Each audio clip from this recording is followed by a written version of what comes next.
सर्वजण इन्व्हेस्टमेंट करताना हा विचार करतात की मी आत्ता तर LIC पॉलिसी घेतो आहे, पण ह्याचा मला प्रीमियम भरता येईल का? किंवा मी SIP स्टार्ट करायचं म्हणते, पण मला दर महिन्याला हे पैसे जमा करता येतील का? असे प्रश्न मला समोरच्या कस्टमरकडनं येत असतात, क्लायंटकडनं येत असतात. तर त्यांना फक्त मी एवढंच उदाहरण देते की जेव्हा तुम्ही गाडी घ्यायचा विचार करता आणि गाडी घेता, तेव्हा हा तुम्ही विचार करता का की मला जर पेट्रोल भरायला नाही जमलं तर पुढे काय? किंवा जेव्हा तुम्ही घर घेता तेव्हा तुम्ही हा विचार करता का की मला पुढचे EMI भरता येतील की नाही? तर हे सगळं तुम्ही मॅनेज करता.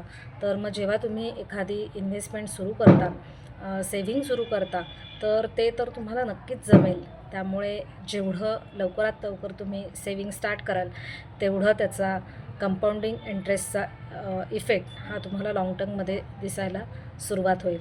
सो इन्व्हेस्टमेंट करायला सुरुवात करा.